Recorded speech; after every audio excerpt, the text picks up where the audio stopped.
Welcome back to Today with Matt and Dave, broadcasting here from the basement of La Penta on WICR, Iona College Radio. I'm Matt Ricker. I'm Dave Horvath. And now over to Dave with some Billboard Top 10 news. Thank you. So this week, the Billboard Top 10, we're going to start off with number one. We're going to go backwards this time. Number one. Number one is The Hills by The Weeknd. That's been on there for the past, I think, 2 or 3 weeks. Oh, yeah. If not more. Top three. It's been around. Number two, What Do You Mean by Justin Bieber. Number three, I Can't Feel My Face by The Weeknd again. Number four, Hotline Bling by Drake. So change a little bit. Number five, Watch Me by Stiletto. That was used before. Now that got moved back finally. Number six, 679 by Fetty Wap featuring Remy Boys. Number seven, Our City featuring Adam Levine, Locked Away. Number 8, Good For You, Selena Gomez featuring A$AP Rocky. Number 9, Cheerleader by Omi. And number 10, new one, Wildest Dreams, Taylor Swift. So, this number one song of this week of last year was Guess Back. Can you guess? All About That Bass? Oh, All About That Bass of Meghan Trainor. It's been on I still assume we'll have a couple, at least 3-4 weeks before it changes up, I think, personally. Now, a little album action. The Games album, Documentary 2, comes out tomorrow, October 9th. I listened to some of it. Sounds pretty good. So I would definitely recommend checking it out and, maybe buying it if you got the money. But now I'm going to throw it over actually you, Matt, because I know you got a little bit of news that kind of pertains to some music, pop stars. So take us away, Matt. Sounds good. The following entertainment news headlines are from abcnews.com. The first headline is Ronda Rousey accuses Justin Bieber of being, quote, rude, end quote, to her sister. That's not smart at all. I would never. Justin, please apologize, because Ronda could beat you to a pulp with one hand behind her back and one leg behind her back. Our second headline is Ashley Benson apologizes for Cecil the Lion costume mistake. As many of you may know, Cecil the Lion was unfortunately killed a few months ago by a trophy hunter. He was a lion in Africa on protected lands, and unfortunately he was killed. Which one was Cecil the Lion? Was he just that lion that everyone made it? Mm-hmm. I mean, no offense, made a big deal about, and I was like, he's the lion. Like, what was there something special about him? He had I forget the actual details, but his fur was like dark. It was like different than like most. Yeah. Oh, okay, so he was like unique. Yeah, unique. Okay. And then another headline we have is Selena Gomez reveals a shocking diagnosis that took place last year. Last year she took a break. Early last year from touring to take care of herself. She said, quote, I was diagnosed with lupus and I've been through chemotherapy. That's what my break was really about. I could have had a stroke, end quote. Gomez told this to Billboard.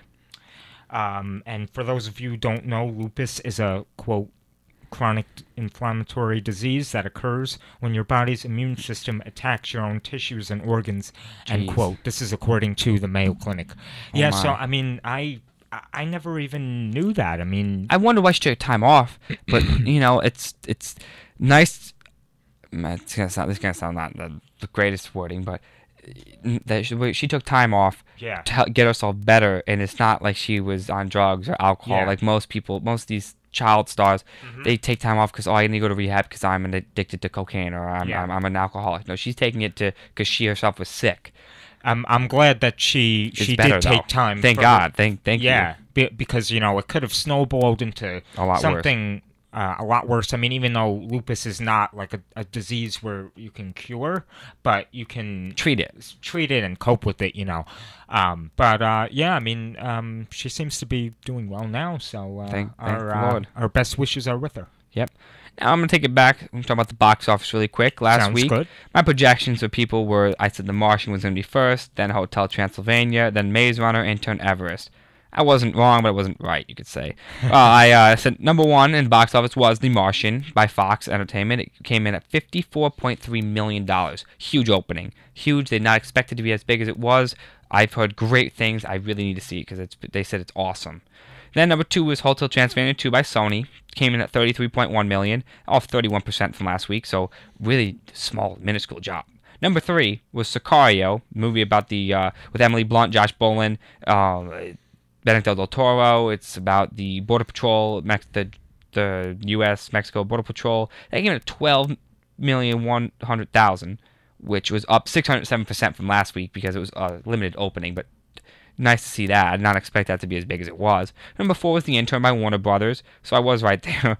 Came in at 11.6 million, dropped 34%, not that big of a drop. And number 5 was Maze Runner by Fox, came at 7.8 million, dropped 45% from the week before. So, I wasn't completely right, but I wasn't wrong.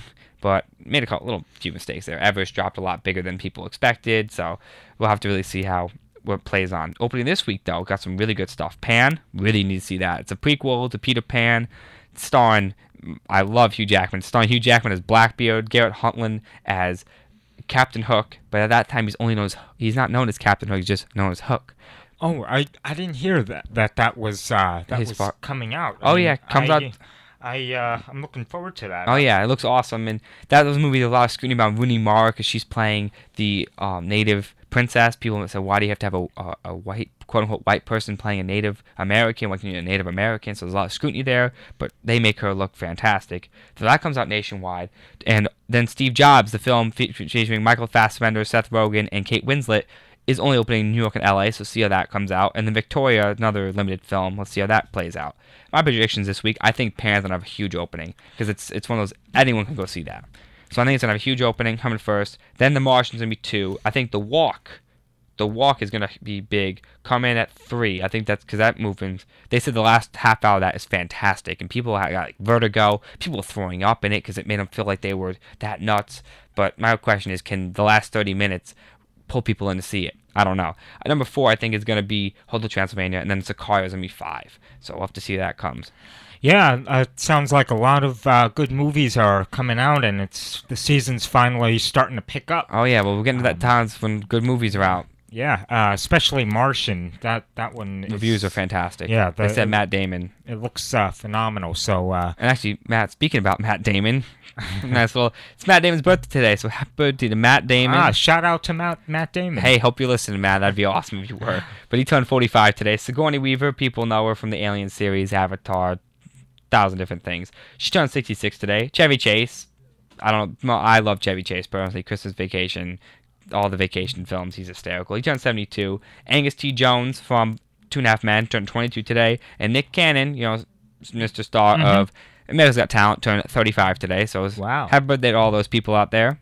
And last but not least, quick little story happened this morning. I'm excited because I love the Marvel Cinematic Universe, and I only wish the DC Cinematic Universe can do what they do.